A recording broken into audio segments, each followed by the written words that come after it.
शेतकऱ्यांनो सन्मानानं जगायचं असेल तर देशी गाय पाळा असं आवाहन गोपालक शरद पाटील यांनी केले। ते कोल्हापूर इथल्या सिद्धगिरी मठाच्या वतीनं भरवण्यात आलेल्या गो प्रदर्शनात शेतकऱ्यांना मार्गदर्शन करताना बोलत होते। आज कुठलीही गोष्ट सिद्ध करावी लागते, तसंच गायीच्या बाबतीत झालेलं आहे। कोणी येतो 33 कोटी देव कुठे आहेत गायीमध्ये दाखवा असं आपल्याला म्हणतो। बाकीचे म्हणले तर म्हणले, परंतु शेतकरी ज्यावेळेस असं म्हणतो त्यावेळेस वाईट वाटतं। कोटी म्हणजे प्रकार, 33 प्रकारे गाय शेतकऱ्याला उपयोगी पडते, म्हणून ती शेतकऱ्याला पूजनीय आदरणीय तर आहेच, परंतु ते एक चालतं बोलतं विज्ञान आहे। गाय सगळं विज्ञान सामावून आपल्याला सांभाळते। सकाळी एकाने प्रश्न केला, तुम्ही किती गायी सांभाळता? मी त्यांना म्हणलो, माझ्या गोठ्यातल्या 10-12 गायी मला सांभाळतात, मी गायीला सांभाळत नाही। त्याच्यामुळं त्या गायीला ज्यावेळेस ह्या दृष्टिकोनातून पाहण्यात आलं आणि हे सर्व पूर्वनियोजित शासकीय काम आहे, कृषी खात्याची माफी मागून मी हे बोलतो।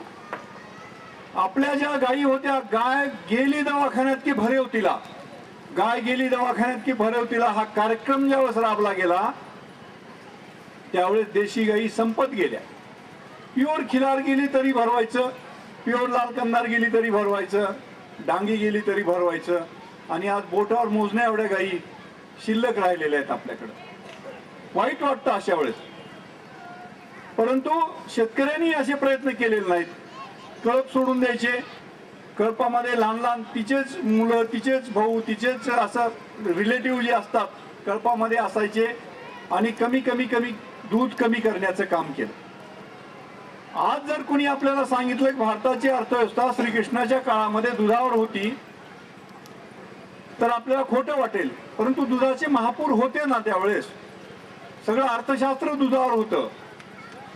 दर पिढीला ते आपण कमी करत गेलो, परंतु मित्र, ज्या प्रमाणात गाईचं दूध कमी झालं त्या प्रमाणात आपलं आयुष्य कमी झालं।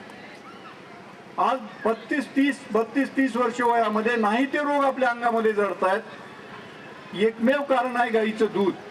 दूध कमी गेलो आपण, तर दूध वाढविण्याचं काम पण आपल्यालाच करावं लागणार आहे। म्हणून मग आम्ही या लाल कंदार जे मराठवाड्यामध्ये ब्रीड आहे त्या बाबतीत काम करायला सुरुवात केली। या गायी कशा सुधारल्या जातील, नस्ल कशी सुधारली जाईल ह्याचा प्रयत्न आम्ही थोडासा केला। त्यावेळेस असं दिसून आलं की 2 लिटर देणारी लाल कंदारी 3 लिटरवर आली दुसऱ्या वेताला, 3 लिटरवर आलेली लाल कंदारी तिसऱ्या वेताला 4 लिटरवर आली। आणि त्यावेळेस मग असं वाटलं पैलवान तर तयार झालाय, परंतु आखाड्यात उतरल्याशिवाय काय पैलवान आहे? देवल साहेब म्हणले सकाळी, यार पैलवान असून काय फायदा, कुठे कुस्ती मारली का? म्हणून नाही मारली, परंतु म्हणून प्रदर्शनामधून पैसा कमविणं हा उद्देश नव्हता मित्रो। पण माझी गाय लाल कंदारी प्रदर्शनामध्ये कुठं टिकते, जर्सीच्या तोडीमध्ये, म्हणून प्रदर्शनामध्ये न्यायला गाय सुरुवात केली। आणि त्यावेळेस असं दिसून आलं की आपल्या गायीमध्ये पण काही दम आहे। बेंगलोरला अखिल भारतीय पशु प्रदर्शन होतं, तिथं माझी गाय 12 लिटर दूध देऊन सर्व देशामध्ये प्रथम आली। त्यावेळेस पासून असं वाटलं की प्रत्येकाने त्या भागामध्ये ते जे ब्रीड आहे ते जोपासावं। ऍक्च्युअली आपल्या आईला जर कोणी काही कमीपणानं बोललं, जो राग येतो तो गाईला बोलल्यावर आपल्या सर्वांना यावं मित्र हो, तरच आपलं आयुष्य वाढणार आहे। गाय आपल्याला भरपूर देऊन जाणार आहे। चालतं बोलतं विद्यापीठ आहे, अनेक प्रयोग त्याच्यानंतर मग ज्यावेळेस गुरु भेटतात त्यावेळेस असं कळालं की हे प्रदर्शन वगैरे पुरे तीन वेळेस ऑल इंडिया चॅम्पियन लाल कंदारी झाली। वळू गाईचा खोंड 6 फूट उंचीला आला। त्यावेळेस म्हणलं खऱ्या अर्थानं काम आपलं सुरू झालं।